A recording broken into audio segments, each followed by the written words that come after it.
del discurso incluso merece mayor atención que el análisis del relato. Lo que hoy está en boga, indiscutiblemente, es el análisis del relato, está en boga a nivel universal.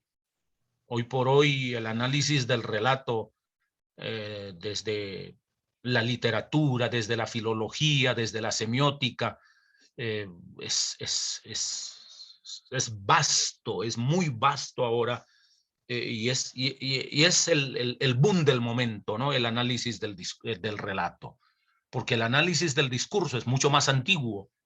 Sin embargo, hoy lo hemos pasado por alto, no, lo hemos sintetizado en la exposición, reitero, no porque tenga menor valor, sino porque hay dos razones. Uno, porque ya estamos concluyendo el proceso, ya yo los tengo cansados y de verdad, sin ánimo de querer ser simplista o bromista, los entiendo que habiéndonos acompañado durante todo el año ya tienen derecho a descansar un poco, lo digo en serio.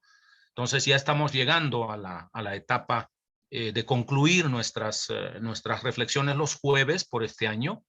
Ya nos falta solo un tema, que es el de los libros apócrifos o deuterocanónicos del Nuevo Testamento, o dicho también en otro lenguaje, de los textos pues pseudoepigráficos, ¿no? Entonces, valdrá la pena que eso lo estudiemos en la última parte. Y hay otra razón que ahora al final se los diremos, porque hemos intentado acelerar esto. Ok, entonces, ¿qué diría yo? El análisis del discurso, jovencitos queridos, tienen que trabajarlo una y otra vez. Somos muy románticos, especialmente en América Latina, donde un relato nos llena nuestra imaginación, despierta nuestras ansias de volar con la imaginación. Son como los niñitos, cuéntame la historia de Caperucita Roja, la historia de las botas de las 7 leguas, de Barba Azul, de Alí Baba y los 40 ladrones, etcétera.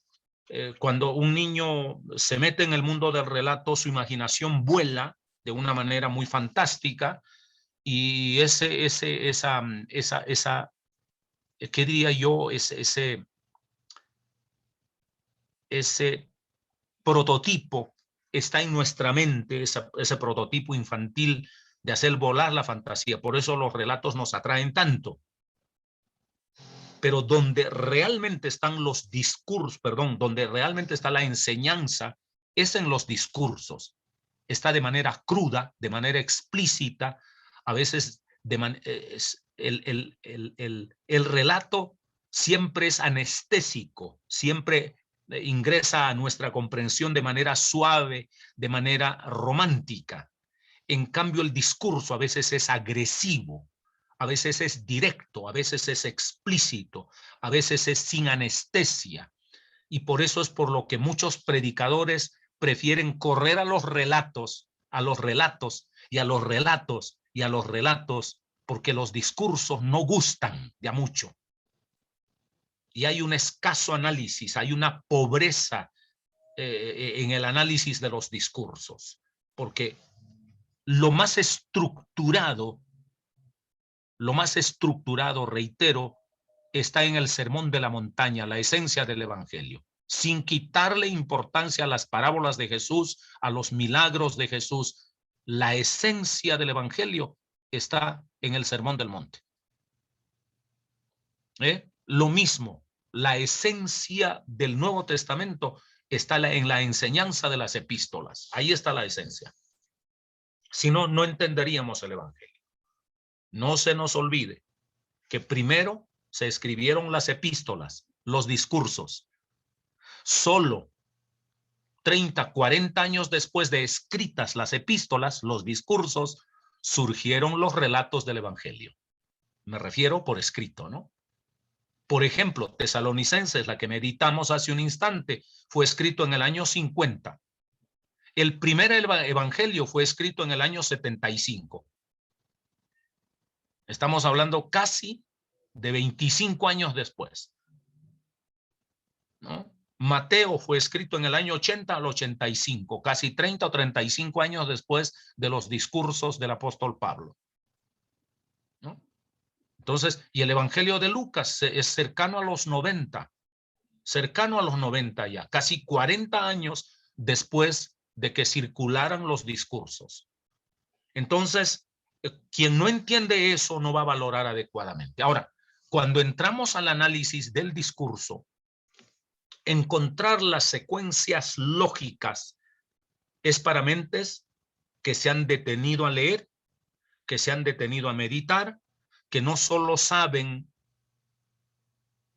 la globalización del discurso, sino saben la metodología con que está estructurado un discurso para ver la secuenciación lógica. Christopher nos ha ilustrado muy bien en esa primera parte, para encontrar cómo está la concatenación, la hilvanación de los argumentos de un discurso. Tienen que volver, reitero, a esa lectura. Afortunadamente es corta y afortunadamente es clara. Vuelvan a ello para que sean buenos maestros, buenos predicadores. Yo anhelo con todo mi corazón que ustedes sean buenos predicadores. Anhelo que sean buenos maestros. Anhelo que al aconsejar sean enriquecidos, no manejen clichés. No es que yo oía a Joyce Meyer, ¿cómo se llama la señora? Una excelente predicadora que hay por ahí, ¿no? Yo leí su libro y eso es lo que repito. No, pues está bien, todo hay que leerlo, escudriñarlo todo, dice la palabra, pero no podemos ser loritos, hay que estar enriquecidos por la palabra para que la cosa fluya, para que uno sea eso que Jesús dijo a la mujer samaritana, que de su interior broten ríos de agua, que no sean discursos clichés, la misma receta aquí y allá, la misma receta para el niño, para el adolescente, para el joven, para el adulto y para el anciano. No es así, no es así. Entonces, ¿cómo van a aprender eso? Analizando los discursos. Fíjense, además de esas secuencias lógicas que hay, en los verbos, ¿no? Fíjense mucho en los verbos, en los adverbios, ¿no? Entonces, hay que fijarse bastante en eso, en los tiempos verbales. Si está evocando algo del pasado, está diciendo algo del presente o está diciendo algo del futuro. En los modos, hay que fijarse, ¿no? De cómo lo está diciendo. Si es un caso cerrado, es un caso abierto, ¿no? Si es algo que se dio una vez de manera conclusiva, se realizó un acto de manera definitiva, o es un acto que se realiza en el tiempo de manera continua. Y si esa realización continua es solo al discurrir temporal o es con alcance eterno, eso uno lo va a ir descubriendo al analizar los discursos. Solo entonces uno, cuando habla, puede hablar con seguridad, no importa lo poco que hable o lo mucho que hable, uno puede hablar con seguridad, uno puede estar seguro de que está diciendo de manera responsable la palabra de Dios y sobre todo tener la autoridad de decir esto es lo que Dios dice. Entonces, no sé si por hacer tanta digresión los confundo un poco, pero ahí está. Creo que debo parar un poco mi perorata y dar lugar a las preguntas.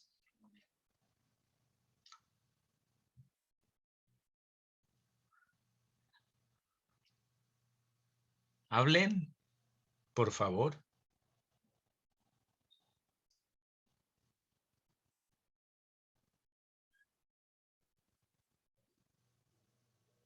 Estos jóvenes, nadie quiere hablar, hermano. Por ahí veo a Germán, a Andrea. Por ahí veo que Omar lo que Dios juntó no lo separe en ninguna virtualidad, porque te veo ahora en otra conexión, hermano.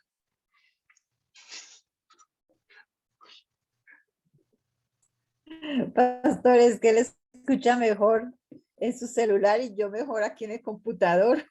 Sí, lo entiendo, lo entiendo, lo entiendo. Ok, ok, listo. Entonces, por favor, quiero dar lugar, ¿no? Reitero, a las preguntas, háganlas ahora, porque háganlas con confianza. Pueden hacerlo del planteamiento teórico, metodológico del discurso por una parte, o del análisis del texto por otra parte, porque acabamos de analizar el texto, por ejemplo, y supongo que ustedes lo saben todo, pues, pero yo encuentro aquí en el texto, encuentro tres contenidos básicos, ¿no? El uso de la libertad, por una parte, el uso del amor, por otra parte, y el uso del respeto, por otra parte.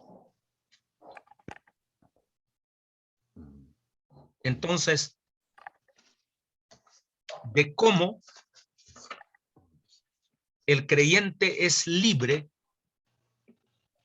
y de cómo el creyente funciona con amor y de cómo ese creyente libremente, porque ama, termina respetando al otro, pese a que no siempre comulga con lo que él o come o no come, o vive o no vive. El mundo, el universo de la libertad, que es tan amplio, el universo del amor, que es tan grande y eterno, y el uso del respeto, el universo del respeto, que es uno de los grandes valores de convivencia, allí están en el texto.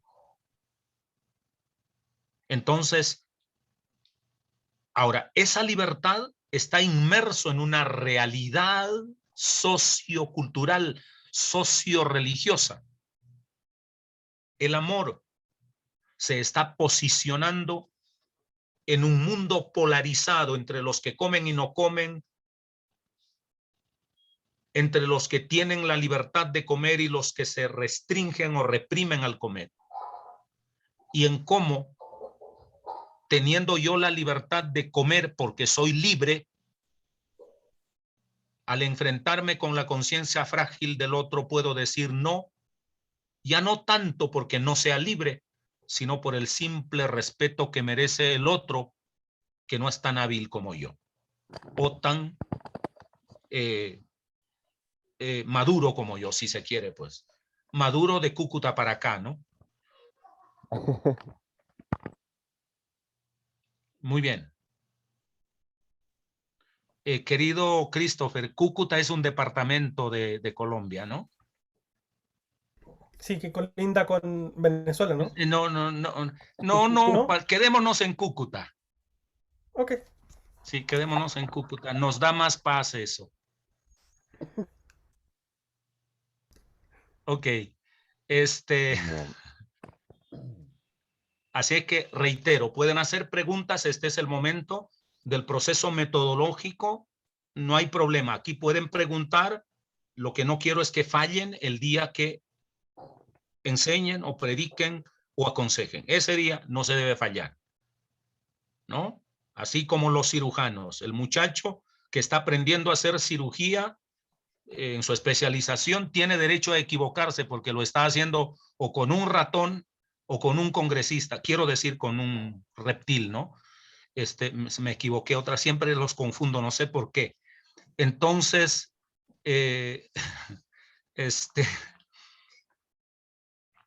pero ya no puede equivocarse cuando es el cirujano jefe en una sala de cirugía con Christopher, por ejemplo, en la mesa de cirugía, ya no puede equivocarse. Entonces, equivóquese aquí y no quiero allá. Por favor, reitero, de lo teórico o del texto en análisis pueden preguntar y estamos abiertos para intentar responder, pues. Porque si yo hablo y hablo y hablo y hablo, los dejo durmiendo y creo que los confundo mucho.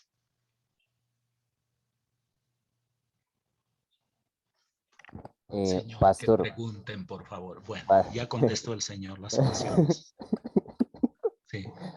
Pastor, pero bueno, yo tengo una pregunta, pero sería como ya vista en nuestro contexto actual. O sea, ¿puedo hacer esa pregunta o en este momento solamente son preguntas ya acerca de la metodología?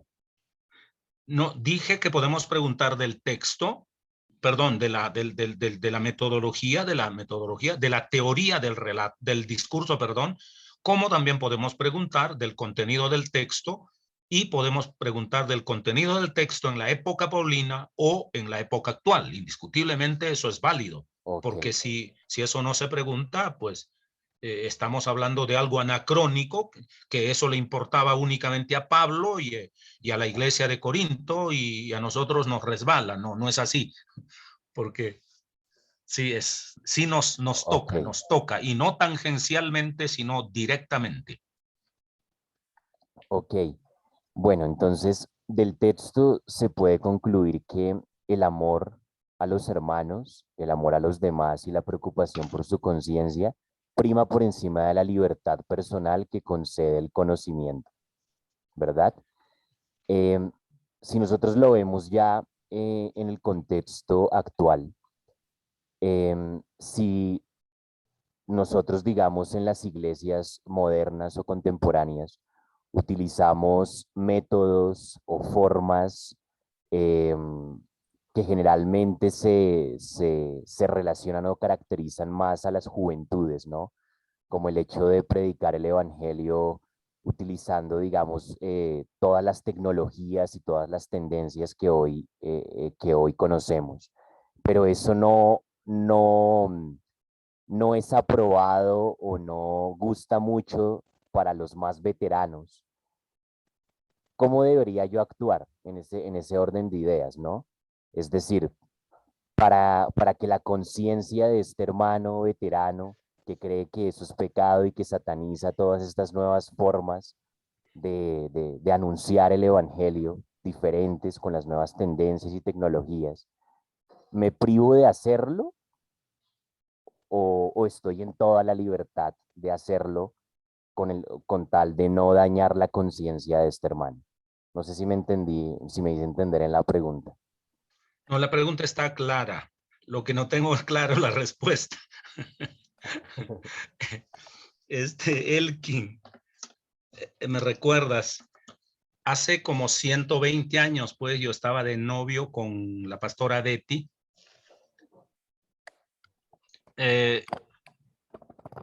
Yo era un jovencito totalmente inexperto en materia de pastorado, y yo estaba estrenando cartón de seminario, pues estaba recién graduado, y yo creía que el cartón que me habían dado allá echaba fuera demonios y salvaba las almas. Yo solo lucía el cartón y de ahí en adelante no sabía nada, balbuceaba el evangelio como lo hago hasta el día de hoy. Eh, Hoy balbuceo más, en esa época balbuceaba menos. Entonces, la pastora Betty tiene una hermana, ahora pues es una señora ya mayor de edad, obviamente, pero en esa época era una adolescente que era más loca que una cabra en patines y en bajada en época de invierno y con lodo incluido. Era terrible la niña, terrible, terrible, terrible.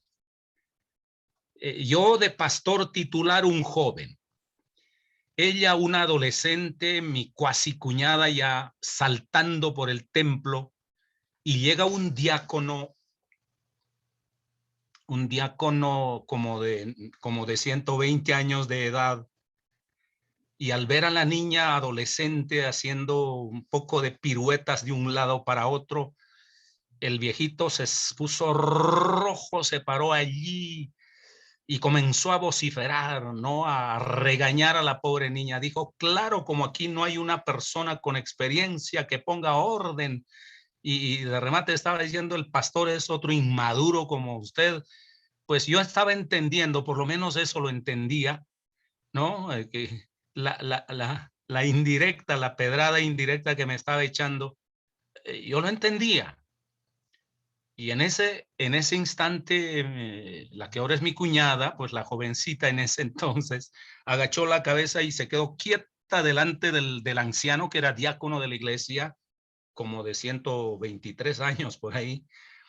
Entonces, todo furioso el hombre dijo, claro, como inmaduro aquí, y el pastor no pone orden porque son de la misma edad, qué sé yo, dijo tantas cosas, yo simplemente me callé, no sabía si contestar o me daba vergüenza o me reconocía también inmaduro, qué sé yo. Simplemente me callé, no dije nada. Pero mi cuñada, jovencita ella como de 14, 15 años, agachó la cabeza y cuando el viejito, cuando el santo diácono terminó de hablar, la muchacha levantó la cabeza y dijo, ¿ya terminó, hermano? Y el viejito, todo reactivo, dijo, sí, ya terminé. ¿Quiere algo más? Y la jovencita replicó y dijo, sí, tiene razón. El pastor y yo somos inmaduros aquí. Solo que algunos de tanto madurar ya están podridos. Salió y se fue del templo. Querido Elkin, espero que hayas entendido la metáfora. Quienes satanizan todo y cuestionan todo no son hombres débiles ni son hombres maduros, hombres podridos. A eso no se refiere la Biblia. A eso no se refiere la Biblia. La Biblia se refiere a algo que tiene que ver estructuralmente con amenazar nuestra relación con Dios, no a algo que pueda impedir el criterio de una organización o de un pastor, ¿no? De un pastor que cree que los calvos no deben predicar y alguien que es medio calvito está en pecado, y si es totalmente calvo está totalmente en pecado. Es decir, se van inventando cosas, quiero decir, con este argumento rebuscado, quiere decir que se van inventando cosas y creemos que todo atentado contra el criterio de ellos ya es pecado. No, no, no, no. Aquí tiene que ver directamente con la carne sacrificada a los ídolos. En la Biblia están contrapuestos Dios contra ídolos. Ojo, Dios contra ídolos. Son entidades mucho más trascendentales que un rechazar a un proceso cultural, querido Elkin, y para todos, ¿no? Entonces, el Dios es Dios. Dios es el Dios de la vida. Los ídolos son ídolos de muerte, porque Pablo hablará de ídolos y de demonios. Pablo no polariza demonios e ídolos. Pablo une ídolos y demonios inmediatamente. Ídolo es la concreción del demonio, es el demonio concreto.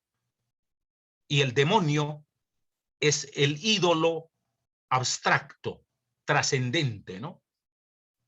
Entonces, ídolo y demonio para Pablo es lo mismo. Pero no es luchar contra un ídolo, ya sea un muñeco, un becerro, un ave, un reptil, lo que sea, sino es que detrás del ídolo está la muerte. Lo que se está luchando aquí es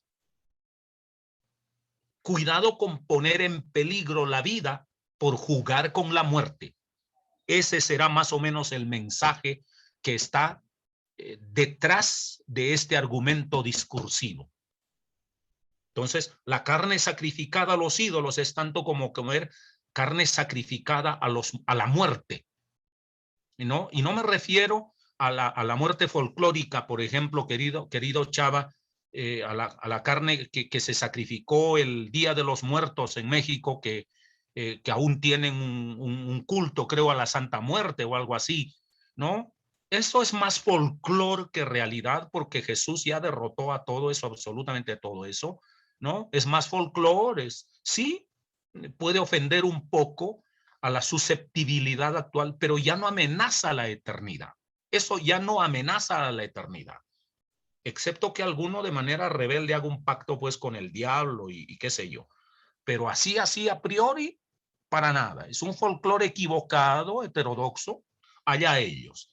Pero cuando Pablo critica la carne sacrificada a los ídolos, cree que puede uno estar siendo fronterizo con la vida que Jesucristo trajo con su muerte, y uno puede estar lindando, ¿no?, a la vida que Cristo trajo, y uno puede estar lindando en entregar un modelo de muerte en lugar de privilegiar el modelo de vida que Cristo trajo.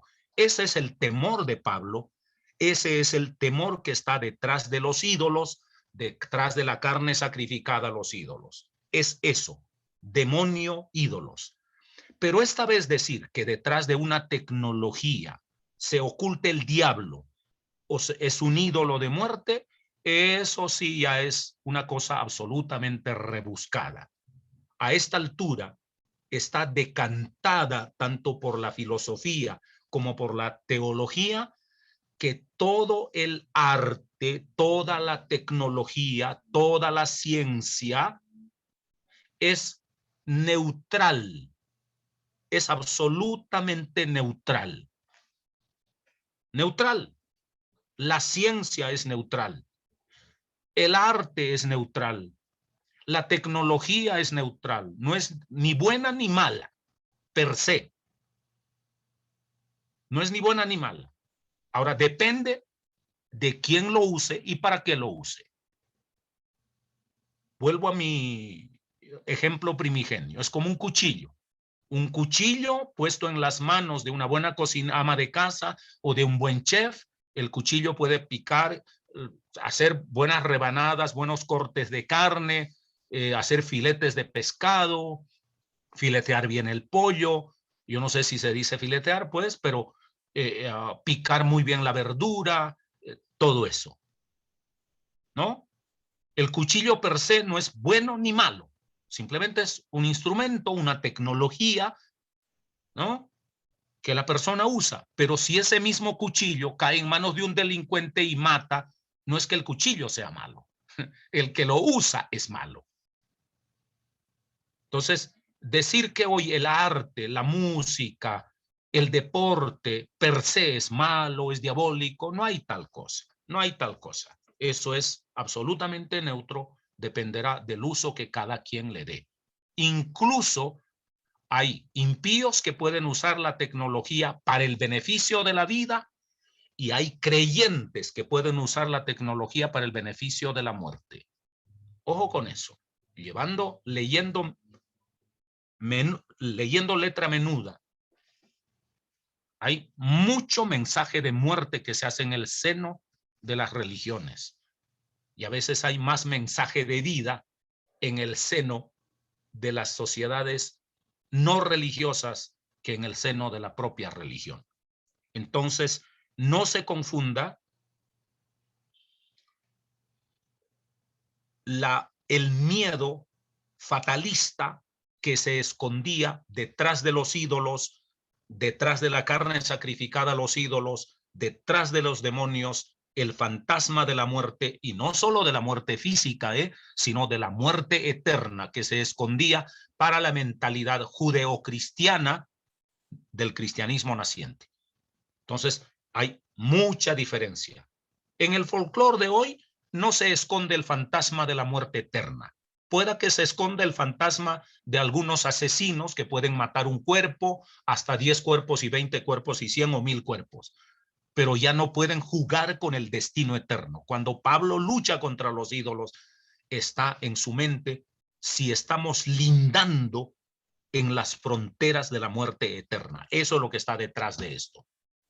No es una lucha de culturas, es una lucha de eternidad.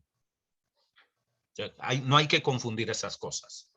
No sé si transmití la idea, los que entendieron digan así y los que no entendieron digan así, porque detrás de ese dedo desaprobador del emperador viene la ejecución, ¿no?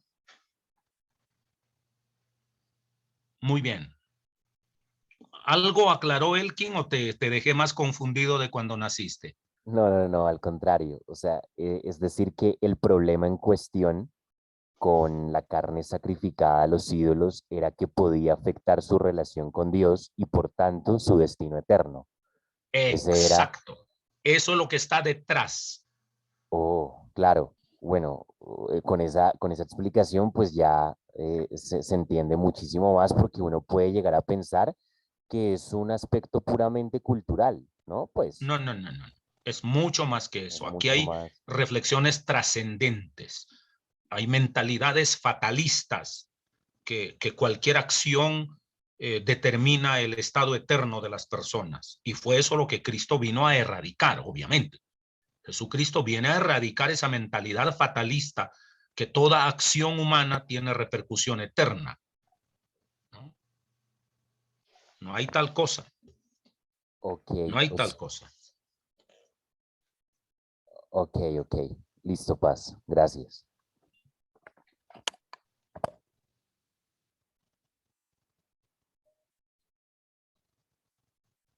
Señor, que pregunten a alguien más, Señor, por favor, toca los corazones, las mentes para que pregunten. Bueno, esta vez Dios no quiso contestar la oración.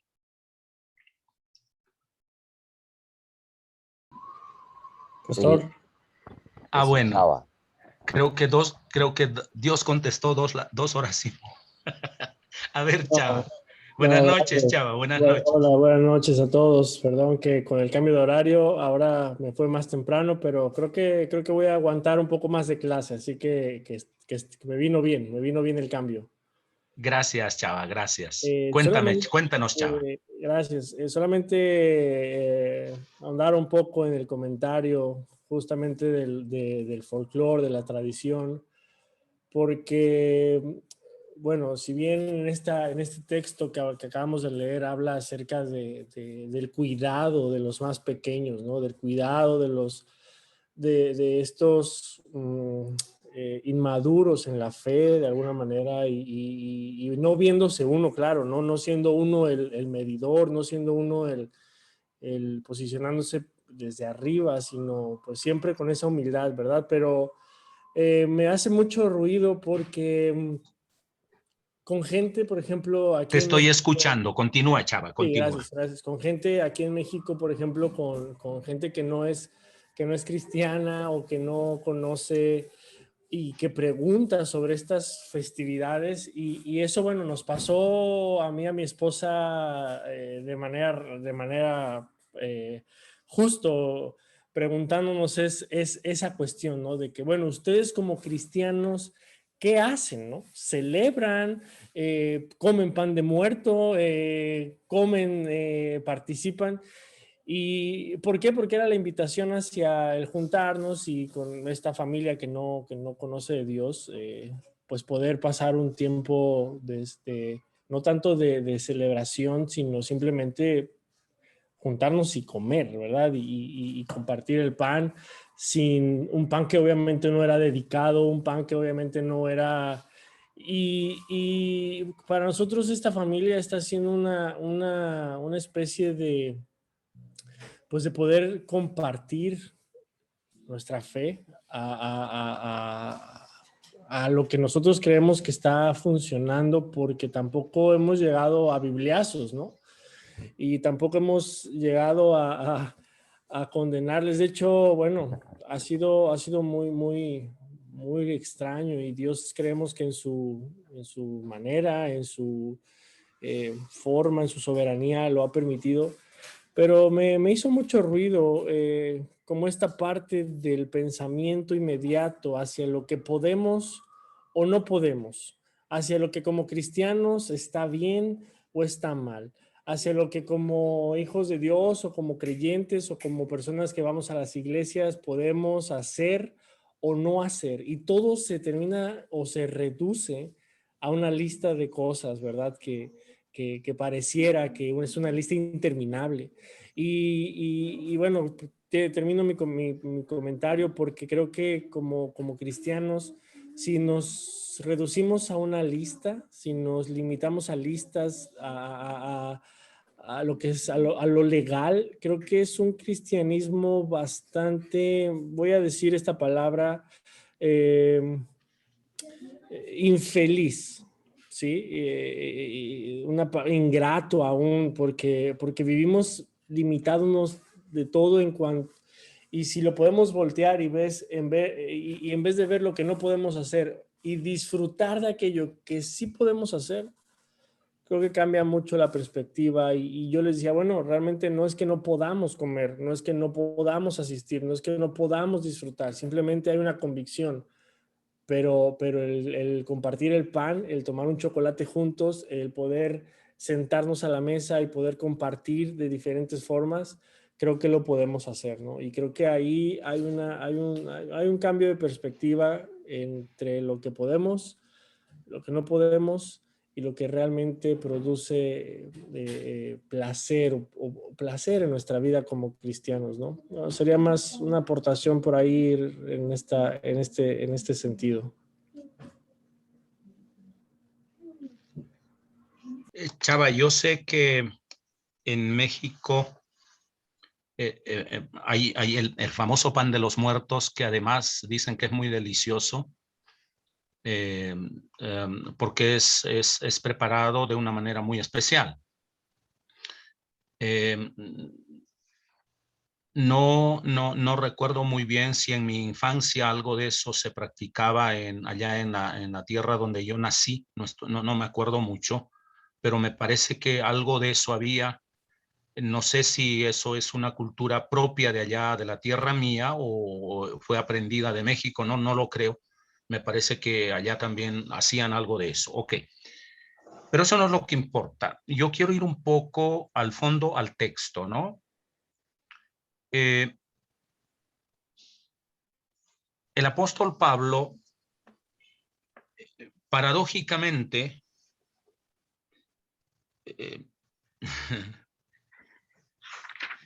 no sé si aplaudir a Pablo o criticar a Pablo.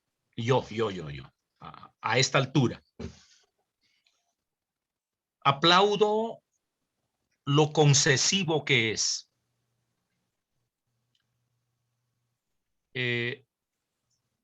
Ampliamente concesivo con los débiles. Pero vayamos despacio, vayamos despacio. Primero, ¿quién tenía la conciencia débil para comer carne sacrificada a los ídolos?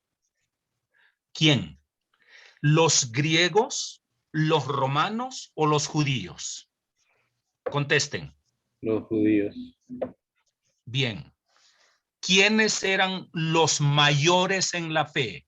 ¿Los judíos, los romanos o los griegos? ¿Quiénes eran los mayores en la fe? Los judíos. ¿Y quiénes son los de conciencia débil? Los judíos.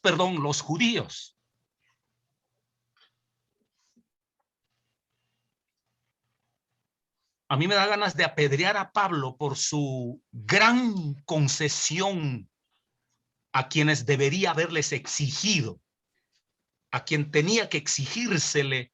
No era a los gentiles que respetaran la conciencia débil del judío. Por eso vino a mi mente la palabra, la experiencia aquella de que cuando mi cuñada, que hoy es también toda una señora, y una señora en toda propiedad, una dama, en su adolescencia le dijera a este hombre: solo que de tanto madurar ustedes están, algunos, dijo ella, están podridos. Pablo ha debido ser concesivo con los gentiles y pedir al judaísmo que sea comprensivo con los gentiles. Y aquí está pidiendo a los gentiles que sean comprensivos con el débil judío. Válgame Dios. Es como que mi bebé, antes de chillar, tiene que decir: voy a respetar la decrepitud de mi abuelo, el anciano Casto Mesa. Soy yo quien tiene que comprender al bebé, no el bebé comprenderme a mí, que soy un anciano, por Dios. ¿Sí notan la paradoja en esto? Ahora, ¿dónde está la concesión? Desde allí, desde lo sociológico, desde lo cultural, me molesta el espíritu concesivo de Pablo. Me molesta, pero así, de manera gigantesca. Yo apedrearía a Pablo por tener un espíritu tan concesivo. Yo apedrearía. Pero ¿dónde está? ¿Dónde se frena mi apasionamiento de querer apedrear a Pablo? Fácil. ¿Sabe dónde? donde Pablo, con ese respeto, quiere que todos los judíos vengan a Cristo. Eso es lo que quiere Pablo. Allí tengo que callar la boca y decir, bueno, está bien, porque me gustaría apedrearte, porque quien tiene que comprenderme es el judío que lleva años, milenios leyendo la Biblia. Soy yo, gentil, el que no sabe nada. Ustedes tienen que comprenderme. Pero pues con toda esa comprensión eran ciegos y Pablo quiere ganarlos para Cristo, y es allí donde la concesión de Pablo tiene su valor.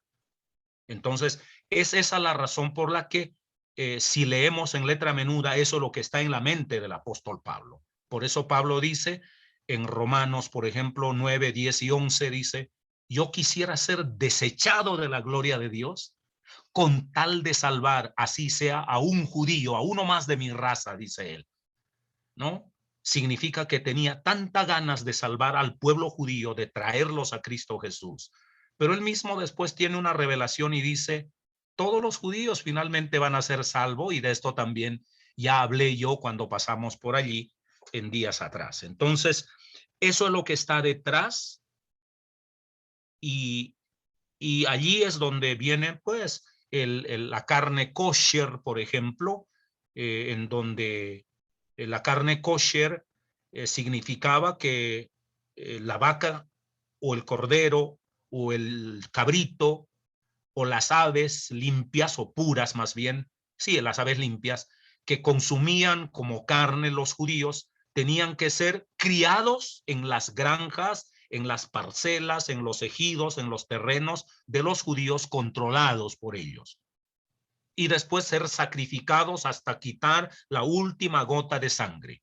Primero, en el pueblo, en el mundo gentil, no importa si era sacrificado de manera particular o de manera ritual, si era el degollar a los animales, no era común, excepto para ritos iniciáticos. Ellos preferían asfixiar a los animales porque tenían la sensación de que la carne con la sangre es mucho más sabrosa que la carne desangrada.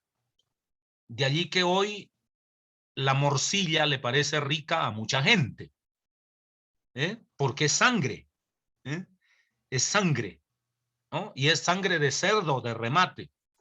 Entonces comemos carne comemos morcilla, comemos lechona tolimense, y nos preguntamos si usar la tecnología para evangelizar es pecado. Válgame Dios, desde la ley estaríamos colando el mosquito y tragando el camello, como Jesús dijo, ¿sí? Esos mismos ancianitos que critican seguramente la tecnología y satanizan lechona tolimense por toneladas, ¿sí? Chicharrón por toneladas, bagre en salsa, ¿no? O el plato de los abogados, róbalo en salsa, pues bienvenido, ¿no? Entonces, así es que uno dice, pues cuelan el mosquito y se tragan el camello. Oye, no. Hay que pensar en conjunto. Entonces, el judío estaba acostumbrado a eso, y eso los había hecho, los sometió a una infancia eterna, ¿no? Eran más bien, un profesor de aquí de la Universidad Nacional decía, ellos no son subdesarrollados, ellos son atrofiados, decía este profesor. Tenían la conciencia atrofiada. No era la conciencia débil de un infante, era la conciencia débil de un atrofiado mental. O sea, no maduraron, nunca crecieron, se quedaron con esa sensibilidad. En cambio, pues, la carne sacrificada en el mundo grecorromano, casi toda la carne que se vendía, casi toda, eran carne ofrecida en los altares, en los templos. Los templos eran los mataderos de hoy, ¿no? Los grandes templos eran los mataderos de hoy. Todo animal era presentado a los dioses, y esa carne, además de abastecer a los sacerdotes, todo eso, el resto de la carne se le entregaba a la carnicería, y allí es donde no se sabía si esa carne estaba sacrificado pues, si esa carne venía de los templos o había sido sacrificado por una persona particular, nunca se sabía. Y Pablo decía, en otra parte dirá, coma sin preguntar, dice Pablo, coma sin preguntar. Solo detente cuando alguien te dice, esa carne fue sacrificada a los ídolos. Ahí sí detente, por respeto a la conciencia de ellos, pero no porque sea pecado delante de Dios. Eso es primero lo del judaísmo. Entonces, Chava, el pan de los muertos en México, ¿lo hizo un muerto? No. Lo llaman el pan de los muertos culturalmente hablando, ¿no?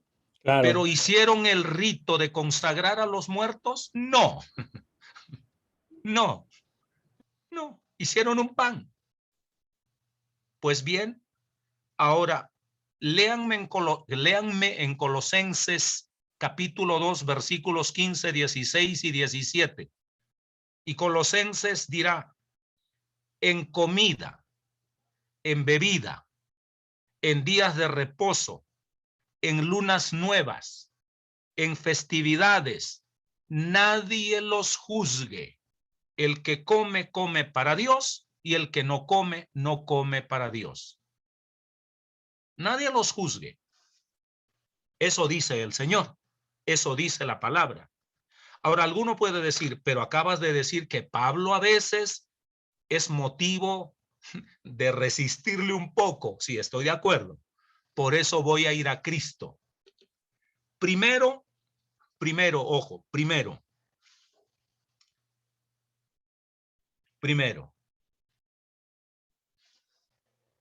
Juan el Bautista es un hombre que no come, no bebe, su dieta es totalmente puritana, franciscana.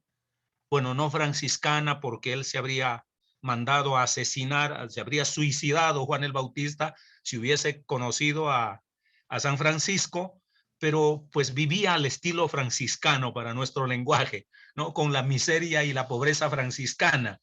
Se vestía con cuero sin curtir, andaba despelucado porque no tenía con qué pagar la peluquería, ¿no? Comía miel silvestre, etcétera.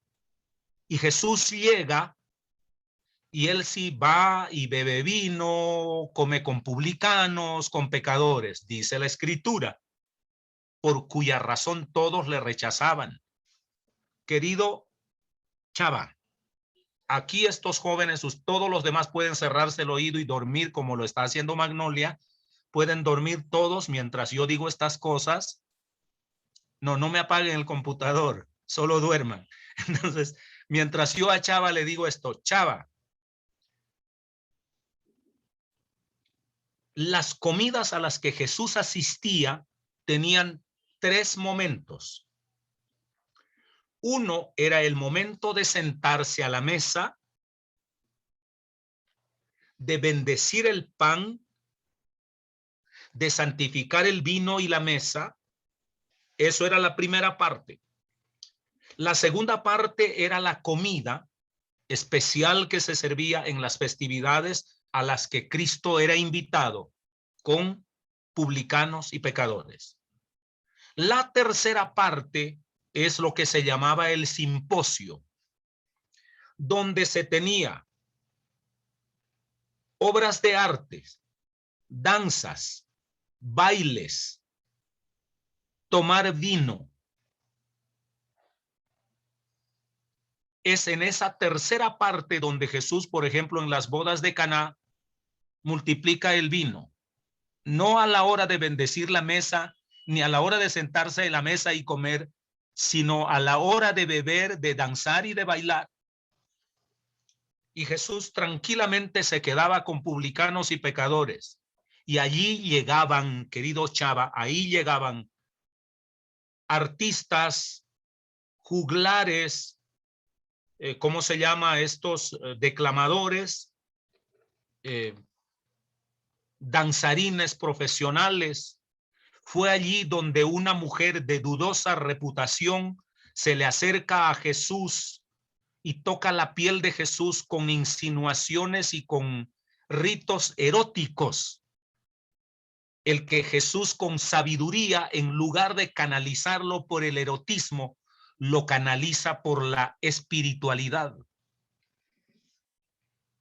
Allí es donde se le critica, si éste supiera quién es la que le está tocando, porque una mujer en esa época no podía tocar la piel de un varón, a menos que fuera el de su papá para lavarlo o vendarlo, y el de su hermano y el de su hijo, o el de su marido para seducirlo.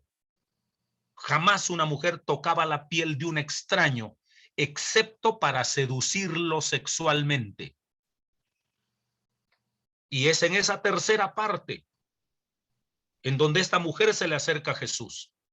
Y es con ritos de seducción. Ojo, es Jesús el que le da la vuelta al asunto, no la mujer. Para la mujer es el lenguaje seductor. Entonces, ¿por qué criticaban a Jesús eso? Es comilón y bebedor, amigo de publicanos y de pecadores, le dicen. ¿Por qué? Porque Jesús mismo concluye, lo que entra por la boca, querido Chava, Jesús lo dice, no contamina al hombre. ¿Qué hay en tu corazón?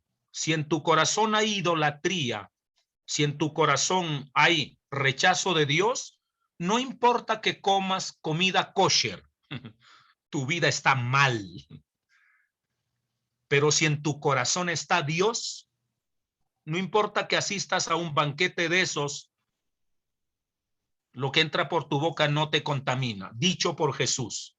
Así es que ya te hablé de la cultura judía, ya te hablé de Pablo y lo que dicen Colosenses, en comida y bebida nadie los juzgue, y ya te hablé de los simposios a los que Jesús asistía, más de su conclusión, que lo que entra por la boca no contamina al hombre.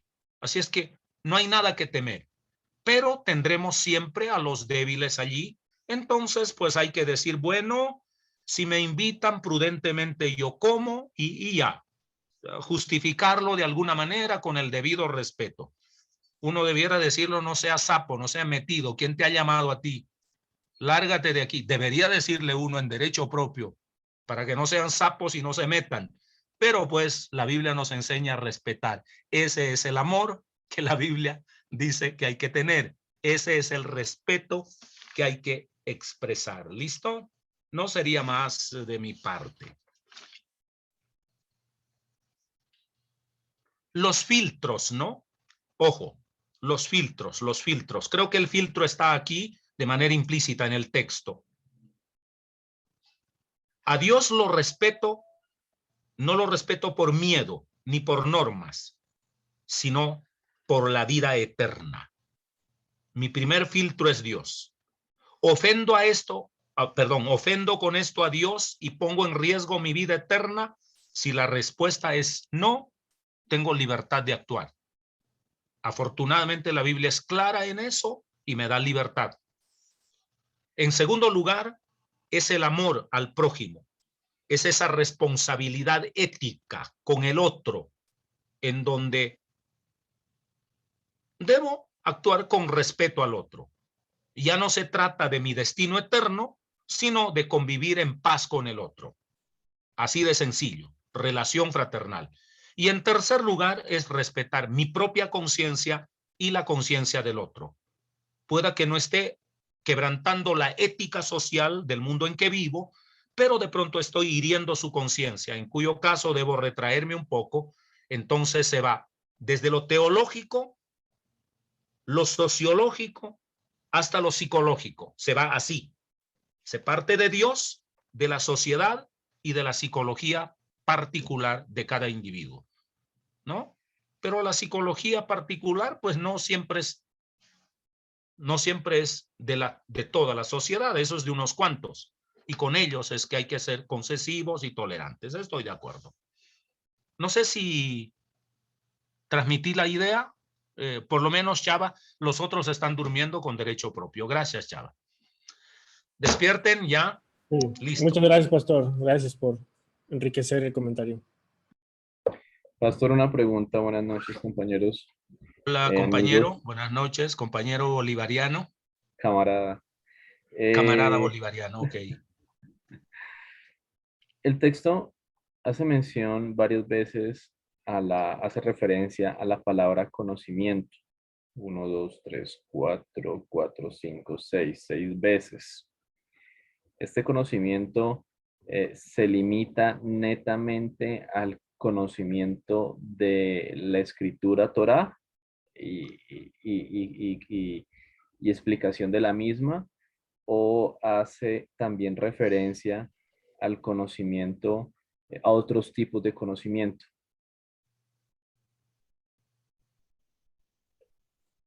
Bueno, vamos a preguntarle a Pablo el día que lleguemos a la eternidad. Porque pues mirando el texto, está una secuencia y después del versículo 5 y 6, diese la impresión, no he revisado libros para mirar esto, pero está ese texto y después continúa con el 7, donde pues habla del Dios único, del Dios que está sobre todo. Entendemos que se sacrificaba a los ídolos y pues que no había ninguna relevancia en saber quién es el mayor, quién es el superior.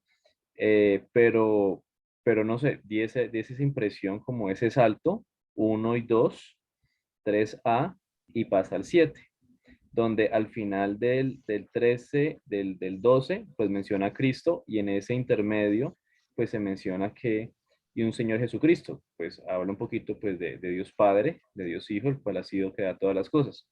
Entonces, bueno, son dos preguntas. La primera, ¿ese conocimiento se refiere exclusivamente al contexto judío religioso de su ley, o también aplica a otras áreas, otros tipos de conocimiento? Y no sé si tengas información sobre esos dos versículos, si fueron de pronto agregados después en otros manuscritos. Querido,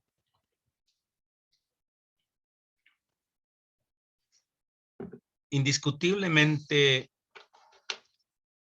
Pablo, cuando habla del conocimiento de los judíos, para los judíos, y él también como judío, está hablando del conocimiento de la Torá.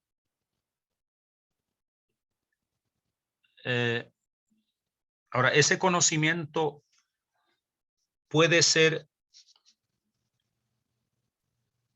limitante para los de mente y espíritu estrecho, como lo fue para los judíos de los días de Cristo, y lo es también para los judíos que persiguieron al apóstol Pablo, o puede ser tan abierto y amplio, y por eso se habla con Pablo, la letra mata y el espíritu vivifica. La letra es una mirada estrecha de la Torá, restrictiva de la Torá, condenatoria, normativa, legalista de la Torá, pero el espíritu de la Torá es la vida, y la Torá apunta a Cristo. La Torá es la flecha que apunta a Cristo, y es en ese sentido el que lo entiende Cristo Jesús. Entonces, cuando Pablo habla del conocimiento de la Torá para referirse a la conciencia débil de los judíos, está hablando del conocimiento de la Torá en sentido restringido, que eso hay que respetar con el fin de que ellos avancen al conocimiento superior. En griego creo que se dice epignosis, ¿no? Que es el conocimiento superior al simple conocer intelectual, al simple razonar. Entonces, es un conocimiento superior. Ahora, Pablo avanza al conocimiento que Cristo nos da, no solo al conocimiento que tengo como información, como credo aquí, sino al conocimiento que me trae vida. Porque una información nunca me da vida. Pongamos un ejemplo. Yo puedo definir un día con sed ojo, un día con sed en pleno desierto, y creo que Christopher aquí es, y no sé si alguien más aquí conoce un poco el desierto, desierto, ¿no? Donde no hay agua. Camine usted un par de horas en el desierto sin agua y verá la sed tan brutal que le llega. Tan brutal. Y cuando no hay agua, peor. La desesperación es tenebrosa. Yo lo he vivido en los desiertos de Lima. Entonces, del Perú, quiero decir. Entonces, eso es espantoso, espantosa la sed en el desierto. Aquí por el calor un poco, pero afortunadamente hay bastante agua. En el desierto usted no encuentra una gota de agua. Bien. Y yo puedo ser un ingeniero químico y saber a la letra, ojo, toda la composición molecular del agua. Me sé la fórmula del agua al revés y al derecho. ¿Sí? Pero ese conocimiento quita mi sed. No, no quita mi sed ese conocimiento. De la misma manera que conocer la Torá no daba vida. Había que beber el agua. En este caso, el agua auténtica es Cristo. La Torá convertida en agua, la Torá convertida en pan, que da vida, es Cristo. Hay que beber a Cristo, solo allí hay vida. Entonces, cuando habla de conocer y conocimiento, en este discurso está partiendo desde el conocimiento mental normativo de la Torá para llegar al conocimiento sobrenatural, que es beberse el agua para tener vida. Voy a simplificarlo de esa manera para explicarte en alguna medida. Entonces, y creo que ya se están ausentando la gente y con toda la razón porque ya he monopolizado bastante el tiempo. Y una pregunta más o una aclaración más y con eso debemos concluir.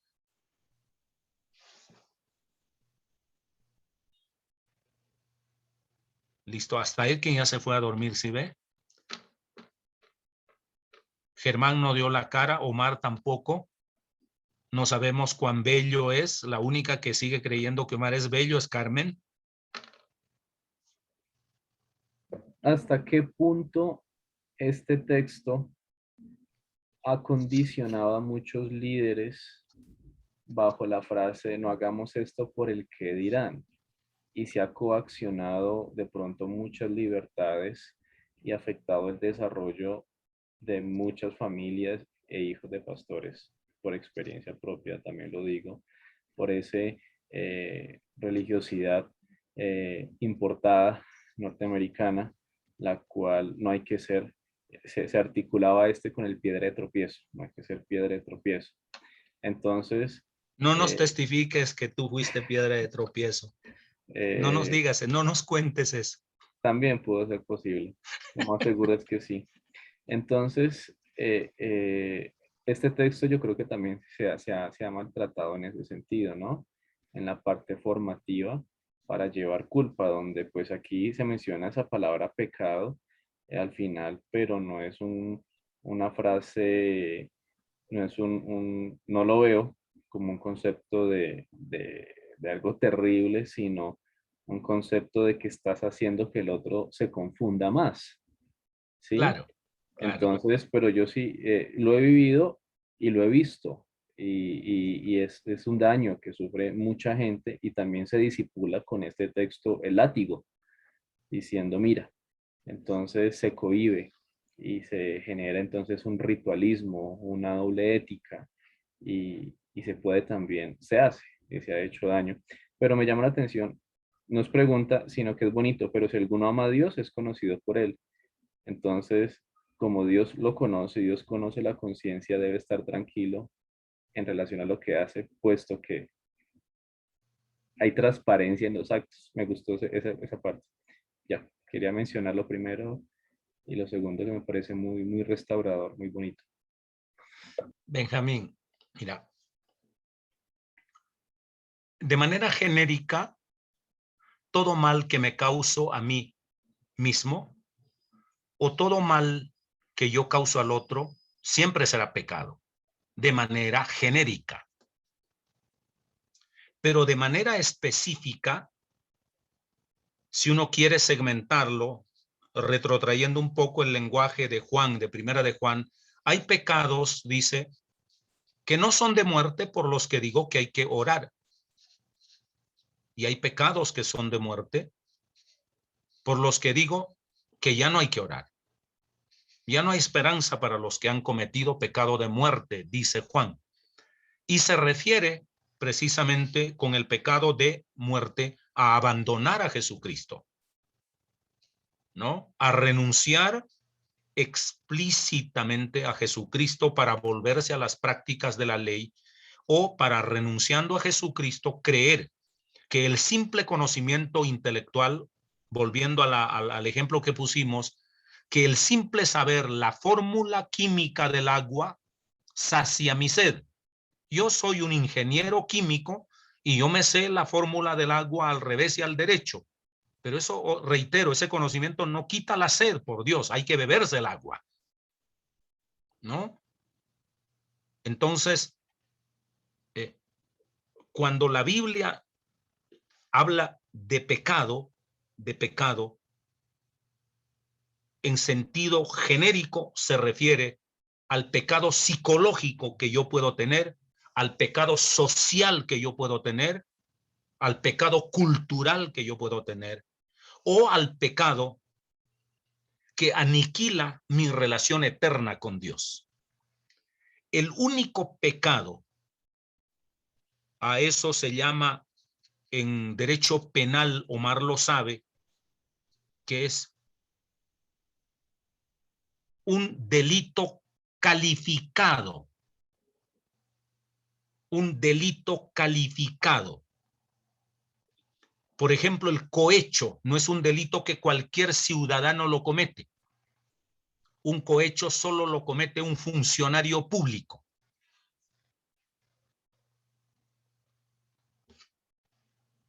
El pecado de muerte es un pecado calificado. No es que accidentalmente yo cometo un pecado de muerte. No, no, no, no, no, no.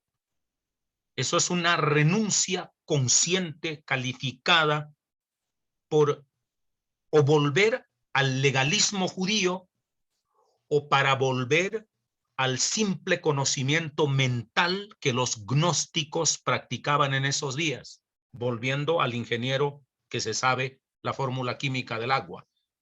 Entonces, si yo desplazo a Cristo por volver a practicar la ley de Moisés o por volver al conocimiento, a la simple gnosis, ya sea en versión de la Torá o en versión de la gnosis, simplemente estoy en un pecado de muerte. He dejado a la fuente de la vida, al autor de la vida. Pero esas renuncias las hacen voluntariamente, públicamente. Era el riesgo que corría la gente en aquellos días. Hoy ya no. Hoy no, porque no estamos en un cristianismo naciente, ¿no? Estas son conclusiones de un cristianismo fundacional en sus orígenes, en la fuente misma. A esta altura, alguien puede decir, yo me voy de la iglesia, ¿pondrá en peligro el destino eterno de mucha gente? No, si acaso el de él, pues, y eso lo dudo. Eso lo dudo también, lo dudo. No dudo, porque es ese peligro, ese fatalismo de perder mi eternidad por cualquier cosa, eso fue lo que Cristo liquidó en la cruz. Pero, ojo, el pecado social y el pecado psicológico de las culpas siempre va a estar en el individuo. Y los religiosos manipulan con eso.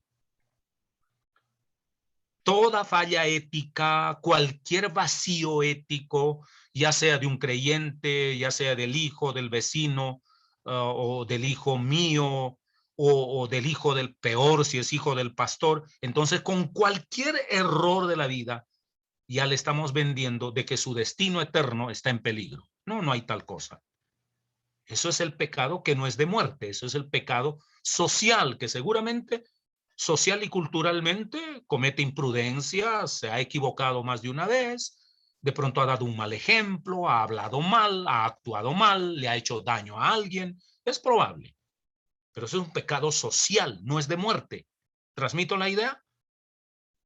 Lo mismo, esas culpas psicológicas, eso cuando yo me echo látigo y me siento culpable, por ejemplo, lo que dijimos alguna vez, Dios siempre perdona, la sociedad perdona algunas veces, pero nosotros jamás nos perdonamos a nosotros mismos. La culpa de conciencia, el pecado de culpa es lo más grave que existe. Eso es lo más grave. Y con eso es que se manipula a la gente. Como si Dios me culpara, ¿no? Dios ya no me culpa, pero yo soy tan susceptible que me sigo echando la culpa por uno, por otro, por otra cosa, una cadena de culpas. Y si sociológicamente me la alimentan, pues eso se vuelve un monstruo y creamos gente culpable, gente neurótica. Por eso los hijos de los pastores, la mayoría abandona la fe. La mayoría. ¿No? No se nos olvide que Nietzsche era hijo de pastor y se volvió un enemigo del cristianismo. No se nos olvide eso. Eso debe ser nuestro referente para tener cuidado de no maltratar a los hijos de los pastores. Tienen derecho a cometer cualquier error, ¿no? Depende. Si eres menor de 10 años, Benjamín, tienes derecho a cometer todos los errores que quieras, todos. Si eres menor de 20 años, algunos errores. Si eres menor de 30 años, ya son errores muy poquitos. Si estás entre los 30 y los 40, casi ya liquidaste tu derecho a cometer errores. De los 50 años en adelante, todo error pesa demasiado. Pesa toneladas. Ok, listo. Esto último es, este es un discurso mío. No le pongas tanto cuidado. Listo, señores. Creo que ya hemos terminado por hoy. He terminado con ustedes y ustedes han terminado conmigo. Elkin, ¿andas por ahí? ¿Estás despierto o tu religión ya te mandó a dormir? No, mi religión todavía me mantiene en pie. Ok, sí, es la religión. Ok, jóvenes queridos, una de las razones por las que en consulta y por estadística de nuestra clase anterior, de hoy en 8 días hay fútbol, juega la selección y varios quieren ver el partido y voy a ser concesivo con el pecado, ¿no? Voy a ser tolerante con la conciencia de los débiles, ¿no? Entonces, así es. Miren fútbol de hoy en 8 días. De hoy en 15 días nos vemos, ¿no? Para que concluyamos con los libros deuterocanónicos o apócrifos del Nuevo Testamento. Si no hay más preguntas, he concluido, a menos que haya preguntas. Los que no les gusta el fútbol no tienen que ver el fútbol, no vayan a decir, el pastor que es un pecador me obligó a ver el fútbol. No, por favor. No, si no quiere ver fútbol y esa noche quiere latigarse y flagelarse y darse con la Biblia en la cabeza, tiene la libertad de hacerlo, no hay problema. Quiere ayunar ese día y pedir perdón en nombre de Casto Mesa porque dio la libertad y la concesión a los pecadores que en lugar de santificarse leyendo la Biblia se fueron a ver partido, pues está bien, ore por mí también para que Dios tenga misericordia, ¿no? Y no me condene a la inopia de la ignorancia futbolística, porque me puede mandar al infierno de la ignorancia futbolística. Eso sí es tenebroso, porque no saber de fútbol. Así es que no lo creo, no están obligados a ver fútbol. Los que quieran ver, pues lo ven, los que quieran descansar, tómense un descanso en respeto a aquellos que han solicitado ver el fútbol. Y yo quería hacer clases, pues, porque yo sí soy espiritual, no como ciertas personas que quieren ver el fútbol. Entonces, no, tranquilo, estoy molestando. Vean el fútbol. vean el fútbol. Los que no les gustan, vean otra cosa o duerman o hagan cualquier otra cosa. De verdad, si alguno incluso quiere dedicar a la oración y más allá de la broma, usted dice, no, yo no veo el fútbol, quiero dedicar a la oración, está bien, ore, ore. Quiero leer la Biblia esa noche, listo, hágalo, maravilloso, ¿no? Porque ve el fútbol no es más pecador y por